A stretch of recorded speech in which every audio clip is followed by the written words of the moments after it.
Halo sahabat Gen, balik lagi nih dengan Gen Sukses.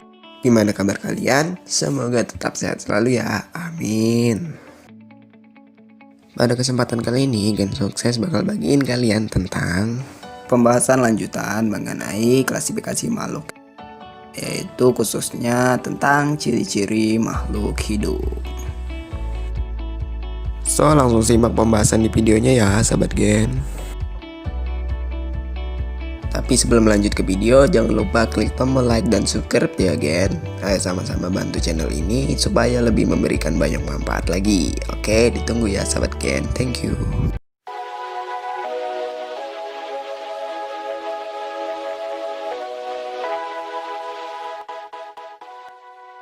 Tapi sebelum masuk materi inti tentang ciri-ciri makhluk hidup, sesuai dengan janji Gen Sukses sebelumnya, Gen Sukses bakal melanjutkan sedikit pembahasan tentang materi benda tak hidup, yaitu tentang asal-usul dari benda tak hidup. Pasti bingung kan Gen kalau ditanya dari mana sih asal benda tak hidup itu? Nah, jangan khawatir Gen Sukses bakal ngejelasin ke kalian tentang asal benda tak hidup itu. Disimak ya Gen.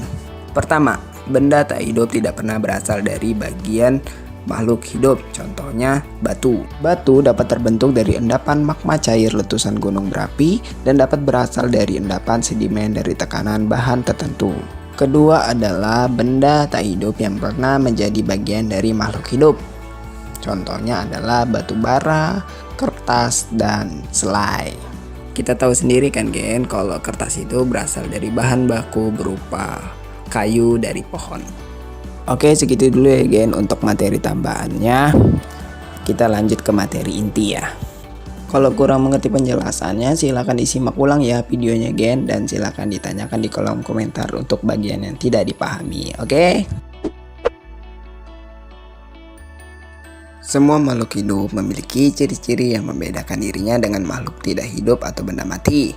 Jadi apa saja sih ciri-ciri makhluk hidup itu sendiri? Nah, Gen Sukses bakal bagiin penjelasan mengenai 8 ciri-ciri makhluk hidup. So, disimak ya Gen, apa saja ciri-cirinya. Ciri-ciri makhluk hidup yang pertama adalah dapat bergerak. Manusia dan hewan dapat bergerak bebas atau berpindah tempat. Untuk bergerak, manusia dan hewan memerlukan sarana bantu yang disebut alat gerak. Alat gerak yang digunakan manusia dan hewan itu dapat berupa kaki yang digunakan untuk berlari, sirip untuk berenang, dan sayap untuk terbang. Kedua, memerlukan makan dan minum. Makanan dan air merupakan kebutuhan bagi semua makhluk hidup. Makanan berfungsi untuk menghasilkan energi, pertumbuhan, dan mengganti sel tubuh yang rusak, sedangkan air berfungsi sebagai zat pelarut di dalam tubuh. Ciri-ciri makhluk hidup berikutnya adalah dapat bereaksi terhadap perubahan yang terjadi di sekitarnya. Reaksi ini timbul jika ada rangsangan dari lingkungan. Rangsangan dapat berupa cahaya, panas, dingin, bau dari gas, sentuhan, gravitasi, rasa, dan lain-lain. Manusia dan hewan menggunakan indera untuk mengenali adanya rangsangan tersebut.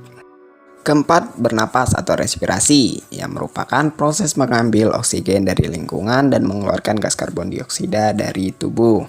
Oksigen digunakan untuk mengubah zat makanan menjadi energi secara kimiawi. Nah, energi yang dihasilkan digunakan untuk berbagai aktivitas kehidupan. Ciri-ciri makhluk hidup yang lainnya adalah tumbuh. Semua makhluk hidup mengalami pertumbuhan, mulai dari kecil hingga menjadi besar. Bayi yang kecil waktu yang baru lahir akan tumbuh menjadi remaja dan kemudian dewasa. Anak hewan yang semula kecil lambat laun tumbuh menjadi besar seperti induknya. Biji yang ditanam akan tumbuh menjadi kecambah dan kemudian menjadi tanaman yang lebih besar. Keenam, mengeluarkan zat sisa. Saat melakukan aktivitas yang banyak memerlukan gerak tubuh, pasti tubuh akan berkeringat. Demikian juga saat udara terasa panas, tubuh akan berkeringat. Sebaliknya, saat udara dingin, kita lebih sering buang air kecil mengeluarkan urin. Keringat yang mengandung garam mineral dan urin itu merupakan contoh zat sisa yang dikeluarkan oleh makhluk hidup. Ada juga karbon dioksida dan uap air yang dikeluarkan sebagai zat sisa dari proses respirasi. Pengeluaran zat sisa oleh makhluk hidup disebut dengan ekresi. Ekresi sangat diperlukan karena zat sisa bersifat racun, sehingga kalau tidak dikeluarkan akan mengganggu kinerja tubuh. Ciri-ciri makhluk hidup selanjutnya ialah mampu berkembang biak. Semua yang masuk dalam kriteria makhluk hidup dapat berkembang biak.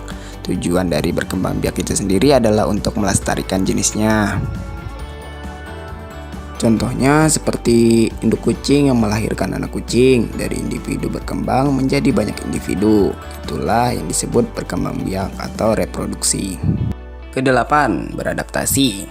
Adaptasi merupakan kemampuan makhluk hidup untuk menyesuaikan diri dengan lingkungannya agar mampu bertahan hidup di habitatnya.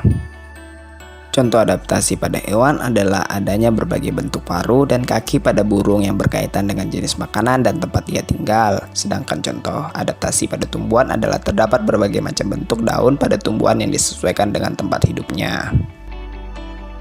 Nah, itu tadi 8 ciri-ciri makhluk hidup ya, Gen. Semoga dengan ini kita lebih dapat membedakan antara makhluk hidup dan benda tak hidup melalui pengamatan karakteristiknya.